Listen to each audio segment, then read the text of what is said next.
ආයුබෝවන් සුබ සන්ධ්‍යාවක්. සියලු සමීක්ෂණ වාර්තා නැවත නැවතත් තහවුරු කරන ලංකාවේ අංක 1 ප්‍රවෘත්ති ප්‍රකාශය. පැත්ත ගියත් ඇත්ත කියන හිරු ප්‍රවෘත්ති සමගින් මම මහේෂ් සේනාරත්න. මම රෝෂිනී විජේසූරිය. මුලින්ම අවධානය දවස උණුසුම් කළ සිරස් තල වෙත.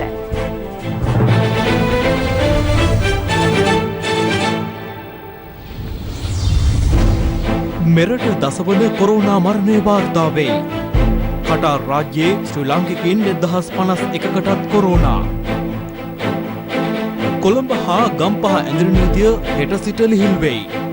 හෝටල්, සතිපොළ සහ පදික වෙළඳාම් ඇතුළු ක්ෂේත්‍ර කිහිපයක් තවදුරටත් තහනම්. සමාජ දුරස්ථ භාවය නොරැක්කොත් වෙන දේ. මාස 6ක හිරදඬුවමක් ලැබෙනවා. හැටන් වතුයායක සිදු වූ බඹර ප්‍රහාරයකින් තෙදුරු මවක් මරුට. දෙවනගල ඉඩම් සීමා පුරාවිද්‍යාපට වැරදුනාද? ඕගොල්ලන් කියන මේක පූජා භූමියක් නෙවෙයි. මේක පූජා භූමියක් නෙවෙයි. ප්‍රථම අවධානය දවසේ පුවත පෙත. දවසේ පුවත.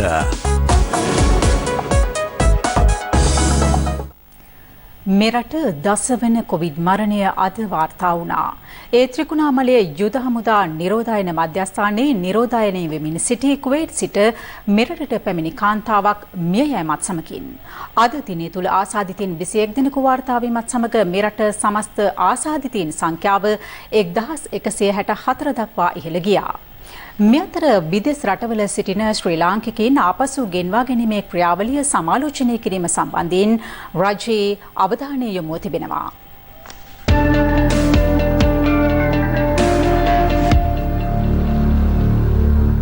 මෙරට දසවින් COVID-19 මරණය ලෙස වාර්තා වුණේ කුවේට් සිට මෙරටට පැමිණීමෙන් පසු ත්‍රිකුණාමලයේ යුද හමුදා නිරෝධායන මධ්‍යස්ථානයේ රඳවා සිටි කාන්තාවක්. 51 හැවිරිදි පයාගල ප්‍රදේශයේ පදිංචිකාරණයක වන ඇය පසුගිය 20 වෙනිදා මෙරට පැමිණ තිබෙනවා.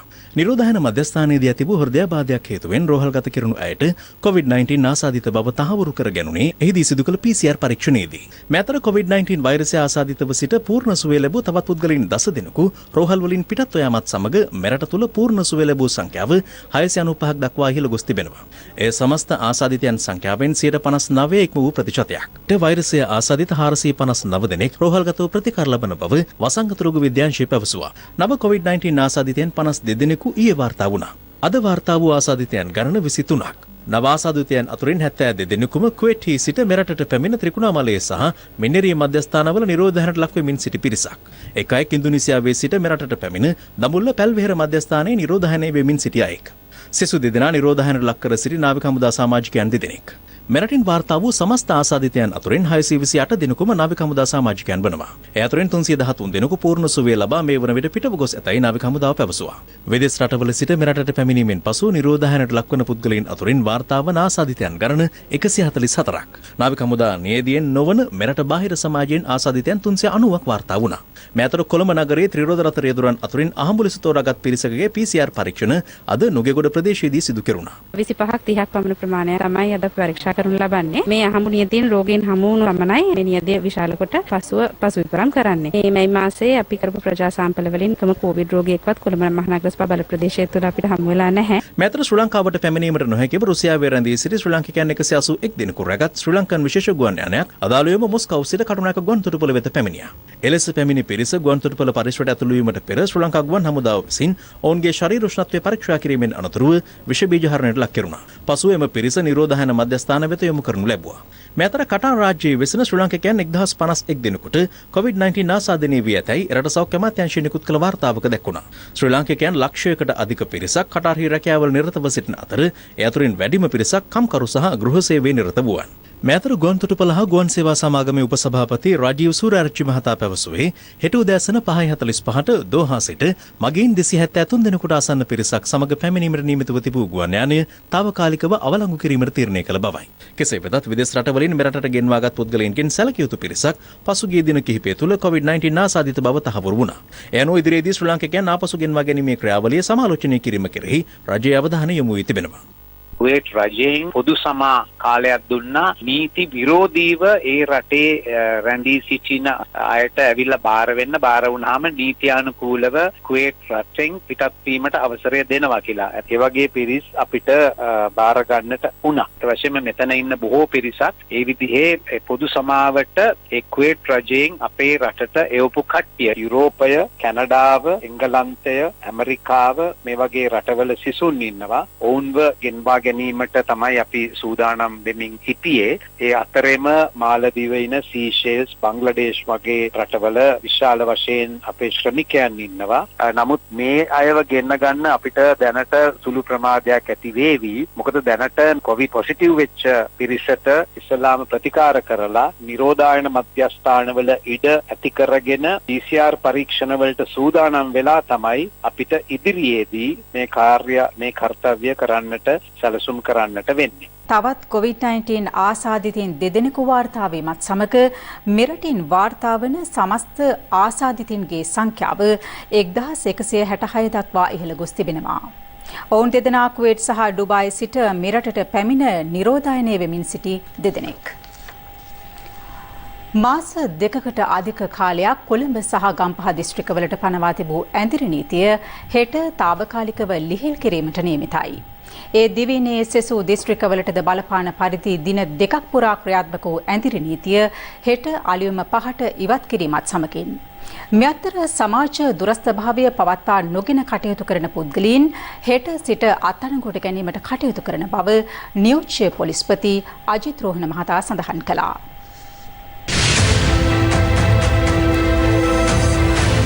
පසුගිය මාර්තු 11 වනදා මෙරටින් පළමු ශ්‍රී ලාංකික ආසාදිතයා හඳුනා ගැනීමෙන් පසු COVID-19 වෛරස ව්‍යාප්තිය පාලනය කිරීමේ අරමුණින් මුළු දිවිනටම පොලිස් ඇඳිරි නීතිය පනවන ලද්දේ ඉකුත් මාර්තු මාස 20 වනදායි.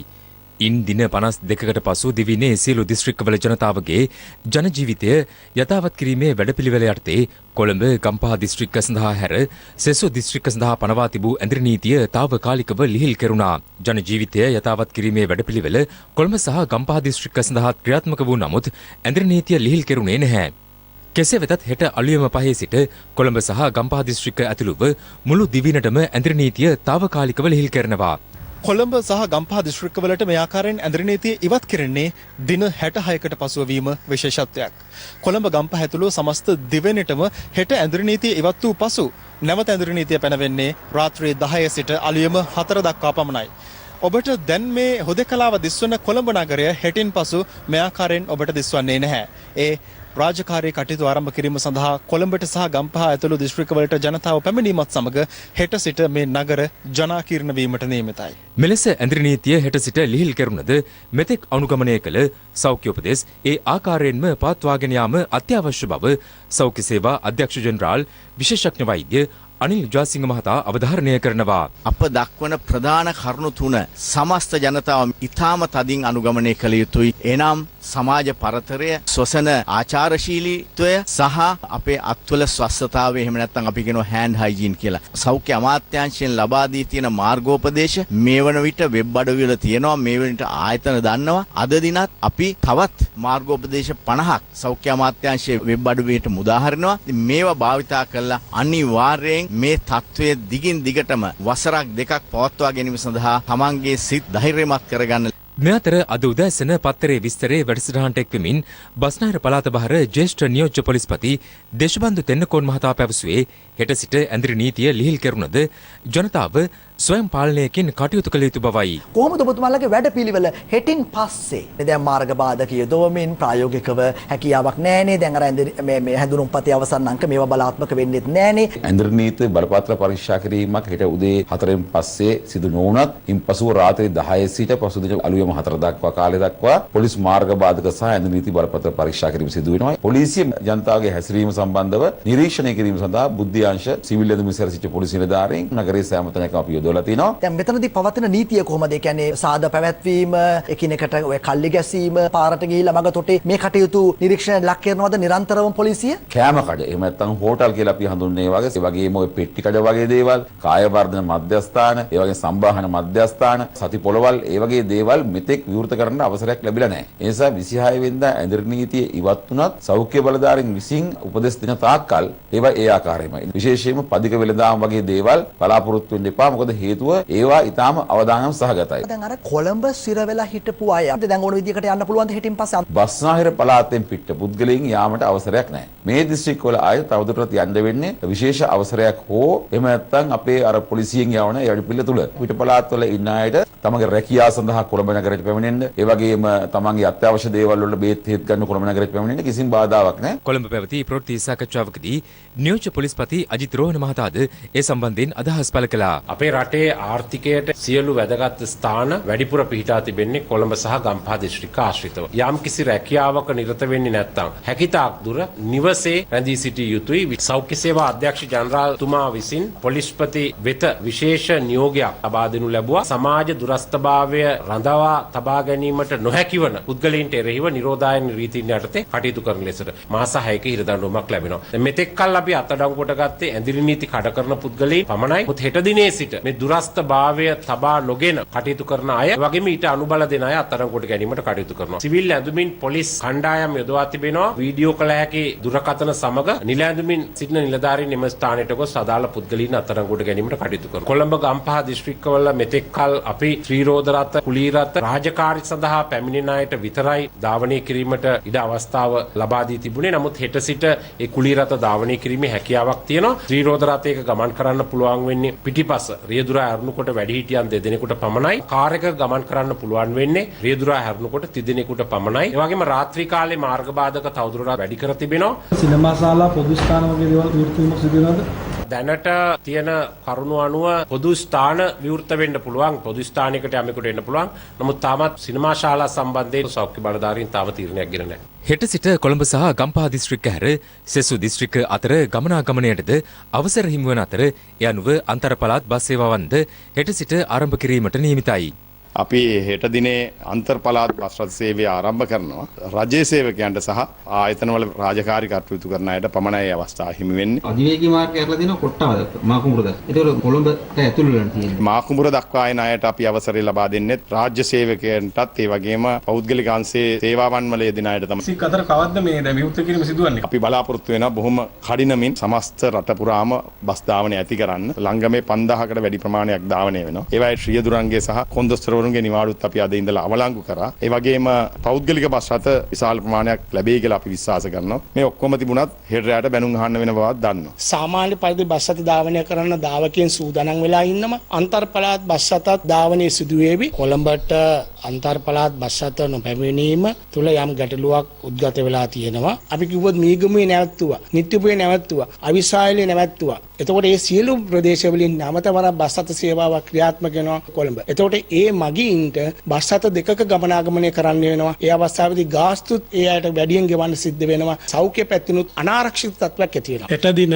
කොළඹ බලා දුම්රිය 27ක් ධාවනය කිරීමට සැලසුම් කර තිබේ. ප්‍රධාන මාර්ගයේ දුම්රිය 10කුත්, මුදුබඩදා මාර්ගයේ දුම්රිය 9කුත්, උත්තලම් මාර්ගයේ දුම්රිය 2කුත්, කැලණිවැල මාර්ගයේ දුම්රිය 5කුත්, උතුරු මාර්ගයේ 1 දුම්රියක් ලෙස යම් මගියෙකුට අවශ්‍යතාවයක් තිබේ නම් තමාගේ රාජකාරී හැඳුනුම්පත ඉදිරිපත් කර මෙම දුම්රිය වල ඇති අමතර මැදිරි සඳහා අවස්ථාව ලබා ගත හැකිය. ඉතා කරුණාවෙන් ඉල්ලා සිටිනවා ඔබ වෙත ලැබෙන SMS පණිවිඩයේ සඳහන් දුම්රිය පිටත් වන වේලාවට පැය භාගයකටත් කලින් දුම්රිය ස්ථානයට පැමිණෙන ලෙස අප මේ වනතෙක් සාමාන්‍ය මහජන සඳහා කොළඹ බලා ප්‍රවාහනය නොකරන අතර ඉදිරියේදී සෞඛ්‍ය අංශ සමග සාකච්ඡා කර ගන්න ලබන තීරණ මත සාමාන්‍ය මහජනතාව ප්‍රවාහනය කිරීම සඳහා අවශ්‍ය කටයුතු කරනු ලැබේ. කෙසේ වෙතත් දුම්රිය වෘත්තීය සමිති ප්‍රකාශ කළේ යොදවා ඇති දුම්රිය ප්‍රමාණවත් නොවන බවයි. මේ දුම්රිය ප්‍රමාණය කොළඹට පැමිණෙන දුම්රිය මගීන්ගේ අවශ්‍යතාවය සම්පූර්ණ කරන්න කොහෙත්ම ප්‍රමාණවත් නැහැ. ආසනවල ඉඳගෙන යන්න විතරක් රජය නියම කරලා තියෙන වෙලාවක සියලුම දුම්රියන් ධාවනය කර යුතුයි කියන මතයේ තමයි අපි දුම්රිය වෘත්තීය සංගම් විදියට ඉන්නේ. හෙට දිනේ හෝ අදාළ බලධාරීන් වහම පියවරක් අරගෙන දුම්රිය ප්‍රමාණය වැඩි කරන්න කටයුතු කරන්න ඕන. කොළඹ කොටස් වෙළඳපොළ හුවමාරු කටයුතු හෙට සිට යලි ආරම්භ කරන අතර එහි ගනුදෙනු කාල සීමාව දිගු කිරීමක් සිදු කර තිබෙනවා. ඒ අනුව කොටස් වෙළඳපොලේ පූර්ව විවෘත සැසිය පෙරවරු 10:30 සිට 11 දක්වා ක්‍රියාත්මක වන අතර විවෘත වෙන්දේසිය පෙරවරු 11ට සිදු කිරීමට නියමිතයි. ඒ අනුව සාමාන්‍ය ගනුදෙනු කටයුතු පෙරවරු 11 සිට පසුරු 2:30 දක්වා සිදු කරන බව කොළඹ කොටස් වෙළඳපොළ නිවේදනය කළා. මේ අතර පිරිසිදු කිරීම සේවක සේවිකාවන් කොළඹ නගරයේ පිරිසිදු කිරීම වල නිරත වන ආකාරය අප වාර්තාකරුවන්ගේ කැමරාවල මෙලෙස සටහන් වුණා. අපි පිරිසිදු කරලා තියෙන්නේ බයන්කෝ කොළඹට එන්න. මේ අතර මංගල උත්සව පැවැත්වීම සඳහා නව මාර්ගෝපදේශ නිකුත් කළ බවට ප්‍රචාර වුවත් තවමත් වළංගු වන්නේ පසුගිය අප්‍රේල් 27 වනදා නිකුත් කළ මාර්ගෝපදේශ පමණක් බව සෞඛ්‍ය අමාත්‍යාංශය පවසනවා. එහි පාරිසරික සෞඛ්‍ය සහ වෘත්තීය සෞඛ්‍ය නියෝජ්‍ය අධ්‍යක්ෂ ජෙනරාල් වෛද්‍ය ලක්ෂ්මන් ගම්ලත් මහතා අවධාරණය කරන්නේ උත්සව පවත්වන කාලය තුළ සෞඛ්‍ය උපදෙස් වලට අනුව පුද්ගල දුරස්ථභාවය පවත්වා ගැනීම අවශ්‍ය බැවින් උත්සව ශාලාවේ පුද්ගලින් සියදෙනෙකු නොඉක්මවිය යුතු බවයි. උත්සවයට පෙර උත්සව ශාලාවේ ගෘහ භාණ්ඩ පිරිසිදු කර විෂ බීජ හරණය කළ යුතු අතර අමුත්තන්ට දෑත් සේදීම සඳහා පහසුකම් උත්සව ශාලාව තුළ තිබිය යුතු වනවා. එමෙන්ම ශාලාවට පැමිණෙන සියලුම අමුත්තන්ගේ ශරීර උෂ්ණත්වය පරීක්ෂා කළ යුතු අතර ශාලාවට ප්‍රමාණවත් වාතාශ්‍රයක් ලැබිය යුතුයි. සිප ගැනීම අතිනත දීම් වැනි ස්පර්ශ වන ආචාර ක්‍රම භාවිත නොකළ යුතු අතර ආහාර ගැනීමේදී සහ ඡායාරූප ගැනීමේදී කණ්ඩායම් වශයෙන් එක් නොවිය යුතු බවද සෞඛ්‍ය අමාත්‍යාංශය පෙන්වා දෙනවා.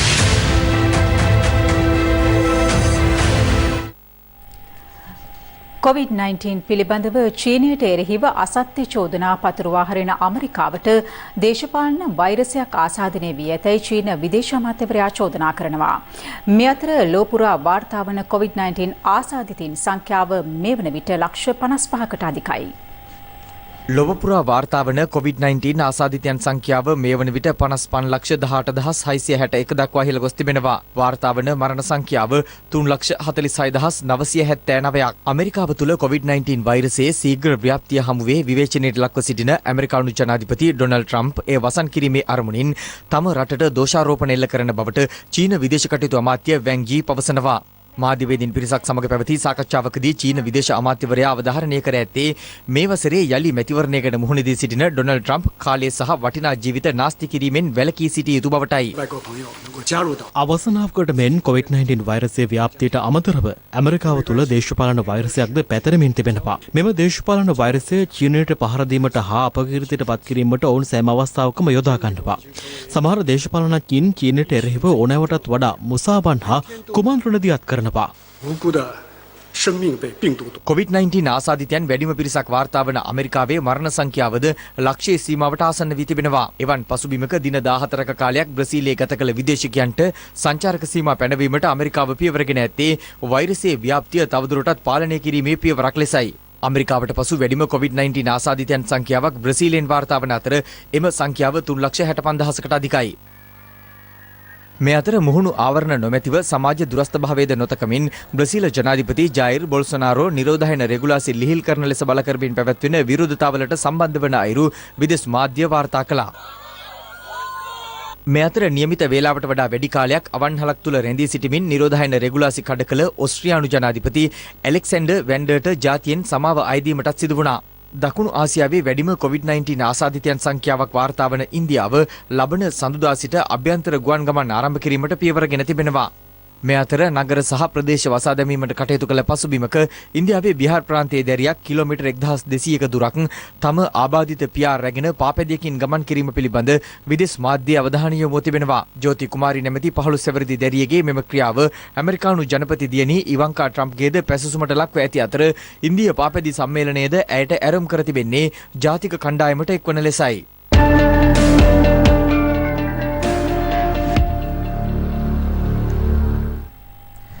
සංචාරක කර්මාන්තය මෙරටට විදෙස් විනිමය ලබා දෙන ප්‍රමුඛතම කර්මාන්තයක්. දේශීය සංචාරකයින්ට රට තුළ සංචරණයට අවසර ලබා දෙන්නේ නම් මෙරට සංචාරක කර්මාන්තය යලි නගා සිටුවීමට කඩිනම් කළ හැකි බව සංචාරක කර්මාන්තයේ නිරත වූවන් පෙන්වා දෙනවා. ඔවුන් පවසන්නේ COVID-19 හේතුවෙන් බලපෑමට ලක්ව ඇති සංචාරක ක්ෂේත්‍රය යලි නගා සිටුවීමට මෙය මනා පිටිවහලක් වනු ඇති බවයි. පසුගිය වසරේ අප්‍රේල් මාස සිදු වූ පාස්කු ප්‍රහාරයෙන් පසුව පවා ශ්‍රී ලංකාව සැලකුණේ ලොව සංචාරය කළ යුතු හොඳම ස්ථානය ලෙසටයි. ඒ සඳහා මෙරට ආගන්තුක සත්කාරයත් සොබා සෞන්දර්යත්වයත් ජෛව විවිධත්වයත් මුල් වුණා. දෙස් විදෙස් සර්ෆින් ක්‍රීඩකයන්ගේ ප්‍රමුඛතම සංචාරක ස්ථානයක් වන නැගෙනහිර ආරුගම්බේ වෙරළ තීරයේ අද තත්වයයි මේ. වෙන වසරවල මේ දිනවල අරුගම්බේ මුහුදු කලාපයේ සංචාරකයන්ගෙන් පිරී ඉදිරි පවතිනවා. පවතින කොරෝනා තත්ත්වය සමගම අරුගම්බේ මුහුදු කලාපය පාළුවට ගොස් ඇති ආකාරය මෙහි කරන ලද සංචාරයේදී අපට දැක් ගැනීමට හැකි වුණා. මෙම මුහුදු තීරයට පැමිණෙන සංචාරකයින්ට විවිධ සේවා සැපයීමෙන් ජීවත් වන ජනතාවද COVID-19 වසංගත තත්ත්වයේ හේතුවෙන් දැඩි අපහසුතාවකට පත්ව තිබෙනවා. කොරෝනා වසංගතය නිසා ඒ එන විදේශීය සංචාරකයන් 95%ක්ම දැනට අවලංගු කරලා තියෙනවා. දැන් මාසෙකමාරක් විතර වෙනවා කාටවත් ජොබ් එකක් නැහැ කියන තරමේ. අනික දකුණේ ඉන්න ගෙස්ලා මේට එන්න ඒගොල්ලන්ට මග සලස්වන්න ඕනේ. ඒ දකුණේ ඉන්න කට්ටිය මේට ආවනම් අපිට කොහොම හරි යැපෙන්න පුළුවන් ඒගොල්ලන්ගෙන්. කෙසේ නමුත් COVID-19 වසංගතය පැතිර යාමට පෙර මෙරටට පැමිණි සංචාරකින් පිරිසක් මාස 3කට ආසන්න කාලයක සිට අරුගම්බේ සංචාරක කලාපයේ රැඳී සිටි අයුරු මේ. I am from Argentina. මම ආවේ ආජන්ටිනාවෙන්. කොරෝනා කාලේ තමයි අපිට මෙහි ඉන්න වෙලා තියෙන්නේ. හැබැයි මෙහි ඉන්න ලැබුණ එක වාසනාවක්. And I am from the USA. මම ආවේ ඇමරිකාවෙන්. වෙන රටකට වඩා මෙහි ඉන්න ලැබුණ එක ගැන සතුටුයි. මොකද මේ හරිම ආරක්ෂිතයි. ලංකාවේ කොරෝනා තත්ත්වය හොඳටම පාලනය කරනවා කියලයි මට හිතෙන්නේ. And I think Sri Lanka is handling the coronavirus situation very well. මැතිවරණ කොමිෂන් සභාවේ සමාජික මහාචාර්ය රත්නජීවන් හුල් මහතාගේ ක්‍රියාකලාපය හා මහා මැතිවරණයේ පැවැත්වීම සම්බන්ධයෙන් දේශපාලඥයින් අදත් විවිධ අදහස් පළ කළා. මහින්ද දේශප්‍රිය මැතිතුමා මම දැක්ක ප්‍රකාශයක් තියෙනවා. හූල් මැතිතුමාට ඕනේ වෙලාවක අයිතිය තියෙනවා කියලා මැතිවරණ කොමිෂන් සභාවේ කාර්යාලයට එන්න. හැබැයි නිරෝධායනයට අනිවාර්යෙන් නතු වෙලා තියෙනවා. කොමසාරිස්වරුන්ගේ පවුලේ සමාජිකයන්ටත් ඒ අයිතිය ලබා දෙනවද කියන ප්‍රශ්නය අහන්න වෙනවා. නියෝජ්‍ය පොලිස්පතිතුමා කියනවා නිරෝධායන නීතිය උල්ලංඝනය කරන සෑම දෙනාටම විරුද්ධව තරාතිරම බලන්නේ නැහැ. අත්අඩංගුවට ගන්න. ආචාර්ය හූල්ගේ පවුලේ සමාජිකයන්ට මේ නීතිය බලපාන්නේ නැද්ද? කෙනෙක් පිරිසුදු අපිරිසුදු කෙනෙක් අපිට අවසාන වශයෙන් කියන්න විභාග කරන්න සුළු කාරණයකින් පුළුවන් කමක් නැහැ. දැන් අපිට පේන්නේ මැතිවරණ කොමිෂන් එක රටේ ජනතාව පැත්තෙන් කල්පනා කරලා තියෙන නීති රීති වලට අනුව කටයුතු කරමින් සිටිනවා. ඉදිරියේ මැතිවරණේ පැවැත්විය යුතුයි. ඒ සඳහා කටයුතු කරන්න. ඉතින් පාලකයන්ට ඕන විදිහට කටයුතු කරන්න නැතිනකොට කබර ගෝයා වෙන්නත් පාලකයන්ට ඕන විදිහට කටයුතු කරනවා නම් තල ගෝයා වෙන්නත් මේක බෑනේ. මැතිවරණ කොමිෂමේ සභාපතිවරයා එතුමාගේ කොමිෂමේ ඉන්න එක සමාජීය නිසා පෞස්තාවටපත් වෙලා ඉන්නවා කියන එක අපි රටත් දන්නවා ලෝකෙත් දන්නවා. රටේ ජනතාව බලාපොරොත්තු වෙන්නේ මේ රටේ මහමැතිවරණයක් කියලා ශක්තිමත් ආණ්ඩුවක් මහමැතිවරණයකට යනවනම් අනිවාර්යයෙන්ම සියලුම අපේක්ෂකයන් PCR පරීක්ෂණයට ලක් කළා ඔවුන්ට වෛද්‍ය සහතිකයක් දෙන්න ඕන මොවුන් කොරෝනා ආසාදිතයෝ නොවේ කියලා. එහෙම නොවේ නම් අපිට ප්‍රශ්නයක් තියෙනවා අපේක්ෂකයෝ හැටියට ජනතාව අතරට යන්නේක. මහමැතිවරණයකට දැම්ම යන්නේක කොහෙත්ම සුසු නැහැ. අපේ එක්සත් ජාතික පක්ෂය ඒ මතේම නැහැ. ඒක නියමිත විදියට නියමිත පරිදි ජනතා ආරක්ෂාව සහතික කළා. රජයේ මැතිවරණයක් පවත්වන්න තීරණය කරන්නේ කොයි වෙලාවේද? ඒ වෙලාවට මැතිවරණයට සූදානම්. මේ තත්ත්වේ අපිට පේන විදිහට දැන් යම් තත්ත්වයකට පාලනය වෙලා තියෙනවා. සෞඛ්‍ය අධ්‍යක්ෂක ජෙනරාල්වරයාත් මැතිවරණයක් පැවැත්වීමට පුළුවන් කියන අනුමැතිය එතුමා දීලා තියෙනවා. අපි කාරුණිකව ඉල්ලීමක් කරනවා මැතිවරණ කොමිසම මැතිවරණ නොපවත්වන කොමිසම වෙන්නේ නැතුව මැතිවරණ පවත්වන කොමිසම බවට පත් වුණොත් හොඳයි. මැතිවරණ කොමිසම මේක කල් දානවා කියන එක අපිට චෝදනාවක් කරන්න බෑ. මොකද අපි දැක්ක මැතිවරණ කොමිසම හැම විටම මැතිවරණේ තියන්න ඕනේ කියන කාරණාව සහ නීත්‍යානුකූලභාවය ගැන කතා කරා. මේ කොරෝනා රෝගය නිසා තමයි මැතිවරණේ තියන්න බැරුනේ. එහෙමනම් පක්ෂවල තියෙන සහයෝගයත් එක්ක සියලු දෙනාම එකඟතාවයෙන් අපි ඉතාමත් ඉක්මනින් මැතිවරණය පැවැත්වීම තමයි මේ වෙලාවේ කරන්න ඕනේ. අපිට කවුරුත් කියන්න ඕනේ මේකේ ડોક્ટર අනිල් ජයසිංහ මැතිතුමා ඊට පස්සේ GMO එක ත්‍රිවිධ හමුදා පොලිසිය සහ ආණ්ඩුව කියන අන්න ප්‍රශ්න ඉවරයි. ඒ වුණ දවස ඕන දවසක ඉඳන් කරුණාකර ඡන්ද තියන්න. අනිත් අය වගේ අපි උසාවි ගිහලා ඡන්ද තියන්න එපයි කියන්නේ නැහැ. මොකද එක්සත් ජාතික පක්ෂයට ඕනේ ඡන්දයක් තියන්න. සෞඛ්‍ය අධ්‍යක්ෂ ජෙනරාල්වරයා විසින් විපක්ෂයට නිර්දේශ ලබා දෙන්න ඕනේ නැහැ. නිර්දේශය ලබා දෙන්න ඕන මැතිවරණ කොමිසමට. ඒ කොමිසම සෑහීමකට පත් වෙනවා නම් මැතිවරණය පවත්වන්න පුළුවන්. අර පිස්සු බල්ලෙක් නාවන්න ගෙනිනවා වගේ තමයි මේ විපක්ෂයේ ඡන්දෙට ගෙනියනවා කියන්නේ. ඒ තරමට බයෙන් ඉන්නේ. මම දන්නේ නැහැ මොකද්ද හේතුව කියලා. මේගොල්ලෝ ආණ්ඩුවේ ඉන්නකොට ඡන්ද වලට බයයි. ආණ්ඩුව නැති වුණාම ඡන්දෙට බයයි. නිසා අපි කියනවා කරුණාකරලා රට යථා තත්ත්වයට පත් වෙච්ච ගමම මැතිවරණ කොමිසමේ වගකීමක් තමයි මේ ඡන්දය පවත්වන්නේ. ආණ්ඩුවට වාසිදායක දින එක නෙමෙයි. මෙරටේ පුරවැසියා ආරක්ෂා කරන දවස. මැතිවරණ රාජකාරියේ නිරත වන රජයේ සේවකයාගේ ආරක්ෂාව සහතික කරන්න පුළුවන් දවසක තමයි මැතිවරණය තියෙන්න ඕනේ. තියෙන වසංගත තත්ත්වයත් එක්ක වෛද්‍යවරුන්ගේ අවවාද අනුශාසන අරගෙන අපි මේ මැතිවරණය ක්‍රියාත්මක කළ යුතුයි. අඟහරුවාදා ශ්‍රේෂ්ඨාධිකරණයේ අවසන් තීන්දුව ලබලා දෙයි. ඒ අනුව මැතිවරණ කොමිසම තාම ඉක්මනින් මේ මැතිවරණය පවත්වන්න අවශ්‍ය කරන කටයුතු ටික කරයි කියලා අපි විශ්වාස කරනවා. ණයගෙවීමට නොහැකිව බංකොලොත් වන රටවල් අතරට ශ්‍රී ලංකාවද ඇතුළු විය හැකි බවට ලොව මූල්‍ය දර්ශක පුරෝකථනය කර ඇතැයි එක්සත් ජාතික පක්ෂ නායක රනිල් වික්‍රමසිංහ මහතා පවසනවා. සමාජ මාධ්‍ය ඔස්සේ ප්‍රකාශයක් කරමින් ඔහු රජයෙන් ඉල්ලා සිටින්නේ මෙරට ආර්ථික තත්ත්වය පිළිබඳ සැබෑ තොරතුරු ජනතාව හමුවේ තබන ලෙසයි. අද සල්ලි නෑ. රුපියල් 5000 දීමනාව ගෙවා ගන්නට බැරි තත්වයකට ආණ්ඩුව පත් වෙලා. මේ අවුරුද්දේ ණය ගෙවීමට බැරි වී බංකොලොත් වෙන ඊළඟ රටවල් 5 අතරට ශ්‍රී ලංකාවත් ඈත් වී හැකි බව ලෝක මූල දර්ශක පුරෝකථනය කරනවා. ඒ අනුව අපේ රට පවතින්නේ ඊටාම අනතුරුදායක තත්වයක. ෆිෂ් දර්ශකය ගිය මාසයේදී ශ්‍රී ලංකාව ඍණ තත්වයකට පහත දමා තිබෙනවා. Moody's සහ Morgan Stanley දර්ශක ශ්‍රී ලංකාව පහත දැමීම ගැන සලකා බලමින් යනවා. ඉකොනොමිස්ට් සංග්‍රහව පෙන්වා දී ඇත්තේ දකුණු ආසියා රටවල් අතරින් වැඩිම අහේනියකට ලක් වී ඇත්තේ ශ්‍රී ලංකා ආර්ථිකය බවයි. ඒ නිසා පාණ්ඩුවෙන් ඉල්ලා සිටින්නේ රටේ ආර්ථික තත්ත්වය පිළිබඳ සැබෑ තොරතුරු ජනතා හමුවේ හෙළිදරව් කරන ලෙසයි. එසේ නොකර නිශ්ශබ්දව සිටීමෙන් මේ කිසිදු අනතුරුදායක තත්ත්වයකින් ගොඩ ඒමේ මාර්ගයක් නැහැ. හිරු CIA හරහා අනාවරණ කළ මාවනැල්ල දෙවනගල පොදුබිම පූජා භූමියක් නොවන බවට ඒත්තු ගැන්වීමේ සංවිධානාත්මක වැඩපිළිවෙලක් මාධ්‍යවේදීන් හමුවේ අනාවරණ වී තිබෙනවා.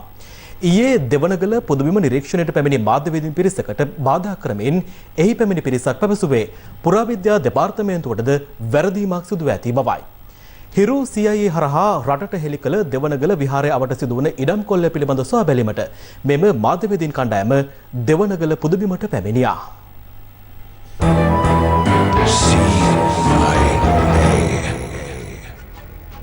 පුරාවිද්‍යා දෙපාර්තමේන්තුවට අයත් දෙවනගල රජමහා විහාරයේ පිහිටි ගල්තලාවේ පාදම අනවසර ඉඩම් ආක්‍රමණිකයන් හේතුවෙන් විනාශ වෙමින් පවතින්නේ කලක සිටයි. දෙවනගල විහාරස්ථානය සතු පෞරාණික සෙල්ලිපියක්ද පසුගියදා ඇසිඩ් යොදා විනාශ කිරීමට උත්සාහ කර තිබුණේ එහි විහාරස්ථානයට අයත් ගම්වර පිළිබඳ තොරතුරු ඇතුළත් වීම හේතුවෙන්.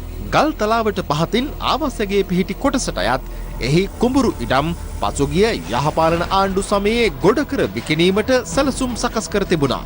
හිරු CIA හරහා මේ සියලු තොරතුරු අනාවරණ කිරීමත් සමග ඊයේ කෑගල දිස්ත්‍රික් ක්‍රියාකාරී මාධ්‍ය එකමුතුව ඒ පිළිබඳව සොයා බැලීමට පැමිණියා. මාධ්‍යවේදීන් ගල්තලාවේ පිහිටි විහාරස්ථානය නිරීක්ෂණය කර නැවත පැමිණීමේදී ඇඳරි නීති රෙගුලාසි පවා උල්ලංඝනය කරමින් එහි පිරිසක් එක් රැස්ව සිටියා. ඔවුන් ප්‍රකාශ කළේ දෙවනගල පුදබිම පූජා භූමියක් නොවන බවයි.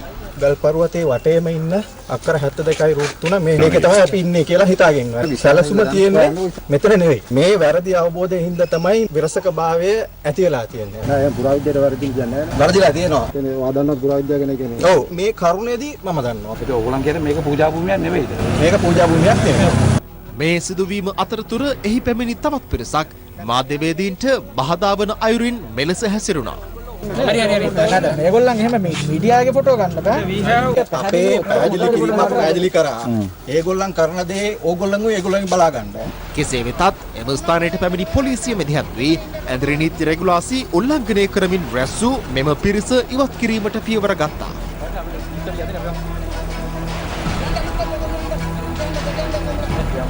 දෙවනගල පුදබිමේ පෞරාණික වටිනාකම ලිඛිත සාක්ෂි සහ සෙල්ලිපි වලින්ද සනාථ කර ඇති පසුබිමක මෙම සංවිධානාත්මක පිරිස උත්සාහ කරන්නේ දෙවනගල පුදබිම පූජා භූමියක් නොවන බවට ඒත්තු ගන්වමින් තවදුරටත් මෙම පෞරාණික වටිනාකම් සහිත බිම් කඩ මකා දැමීමට නොවේද. එලෙස සංවිධානාත්මකව විනාශ මුඛයට ඇද දැමීමට සැරසෙන දෙවනගල පුදබිම රැක ගැනීමට පුරාවිද්‍යා දෙපාර්තමේන්තුව වහාම ක්‍රියාත්මක නොවුනහොත් අනාගත පරපුරට දෙවනගල පුදබිම ඉතිහාස සටහනක් පමණක් බවට පත්වනවා නොඅනුමානයි.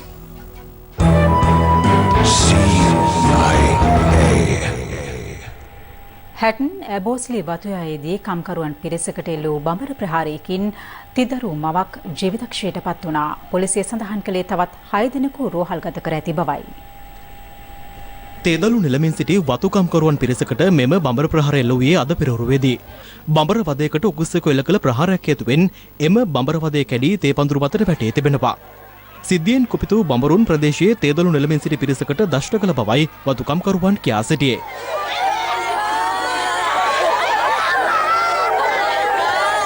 ඒ පැත්තට යන්න බෑ. උකුස්සෙක් ගහලා තමයි ඔක්කොම කඩන්න ඇටලා තියෙන්නේ. මැනේජර් මහත්තයා එහෙම ජිප් එක අරගෙන ගිහිල්ලා තියෙනවා මේ බලන්න. මෙලෙස මියකොස් සතේ හැටන් ඇබෝස්ලි වතුයායේ පදිංචිව සිටි 48 හැවිරිදි තිද රුමවක්. බඹර ප්‍රහාරයෙන් දැඩි ලෙස තුවාල ලැබූ තවත් වතුකම්කරු කාන්තාවන් 6 දෙනෙකු සහ වතුකම්කරුවන් 2 දෙනෙකු දික්කොය මූලික රෝහලට කඩිනමින් ඇතුළත් කෙරුණා.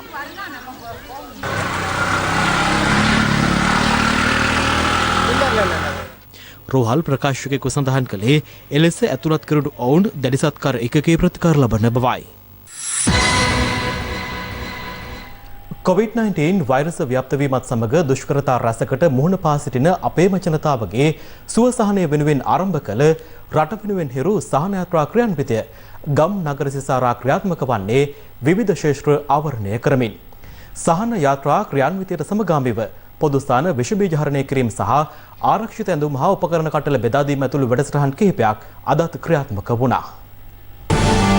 රට වෙනුවෙන් හිරු සහන යාත්‍රා ක්‍රියාන්විතය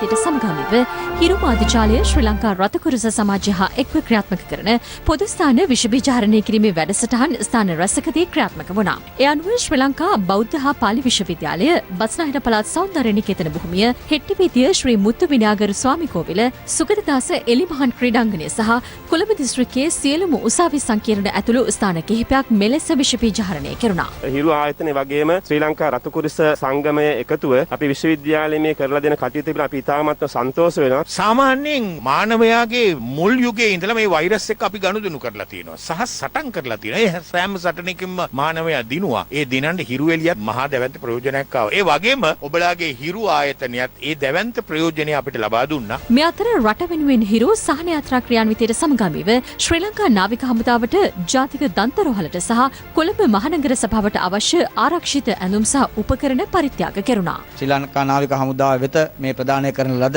ආරක්ෂක ඇඳුම් කට්ටල අපි තාමත්ම සතුටින් සහ හෘදයාංගම ස්තුතිය පුද කරමින් බාර ගන්නවා. දිගින් දිගටම අපි මුදල් වියදම් කරලා මේ උපකරණ ගත්තේ. බොහොම ස්තුතියි මේ ප්‍රදානය ලබා දුන්නාට. රතුකුරුස සමාජය මගින් මෙන්ම හිරු මාධ්‍ය ජාලය සම්බන්ධව කරන මේ සත්කාරය ඉතාමත්ම අගය කොට සලකනවා. රට වෙනුවෙන් හිරු සහන යාත්‍රා ක්‍රියාන්විතය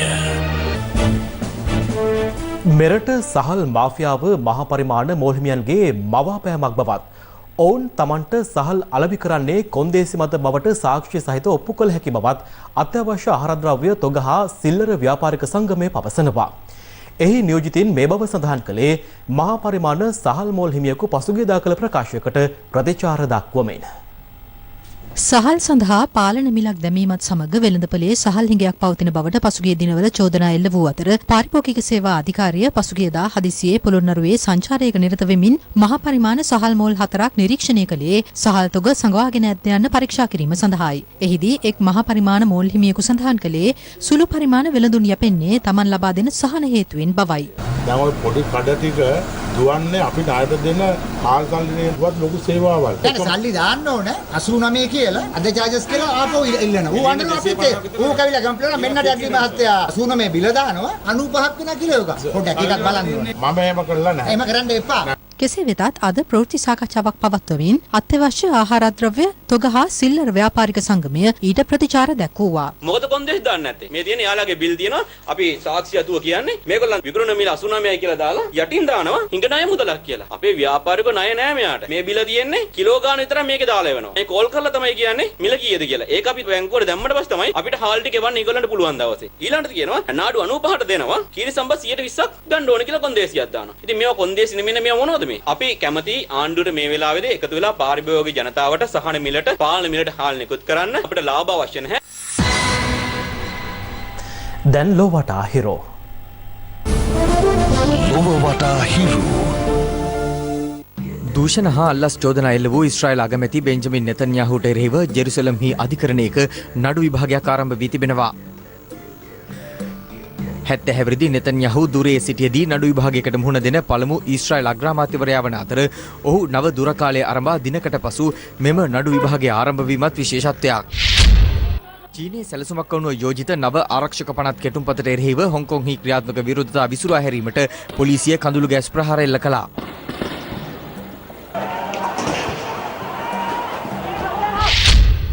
නවසීලන්ත අග්‍රාමාත්‍ය ජසින්ඩා අර්ඩන් අද පෙරවරුවේ වෙලින්ටන් නුවර පාර්ලිමේන්තු ගොඩනැගිල්ල තුළ රූපවාහිනී සම්මුඛ සාකච්ඡාවකට සහභාගී වී සිටින අතරතුර සුළු භූකම්පනයක් හටගත්තේ මෙලෙසින්. We're just having a bit of an earthquake here, Ryan. Quite a decent shake here, but if you see things moving behind me, the beehive moves a little more than most. Yep, no, it's just stopped. No, we're fine, Ryan. I'm not under any hanging lights. I look like I'm in a structurally sound place.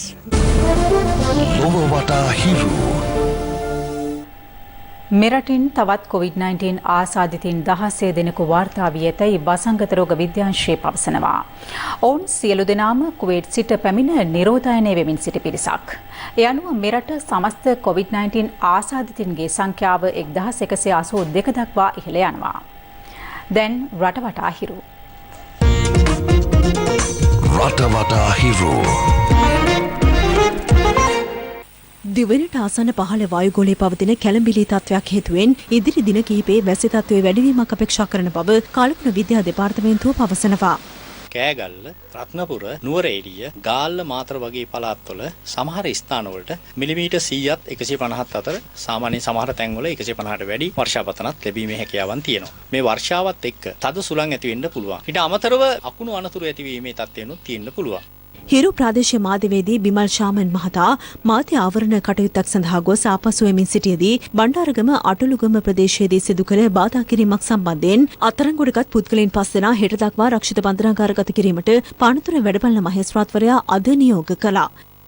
Dambulla ආර්ථික මධ්‍යස්ථානයේ වෙළඳ සැල් සේවකයන් කිහිප දෙනෙකු එක්ව දඹුල්ල දිගම්පත රක්ෂිතයේ රිලවුන්ට සහ වනාලින්ට කෙසල් ගෙඩි ලබා දීම අද මෙලෙස සිදු කරනු ලැබුවා. රටවටා හිරු. මේ සූදානම සමුගෙන යන්නට. පැත්තක් නොගත් ඇත්ත දැනගැනීමේ අයිතිය තවදුරටත් තහවුරු කර ගන්නට ඔබේ ජංගම දුරකථන ජාලය අනුව තිරේ දිස්වන පරිදි හිරු ප්‍රවෘත්ති SMS සේවාව සක්‍රිය කරගන්න. අපි යලියොමන්නේ අද රාත්‍රී 9:55ට. ආයුබෝවන්.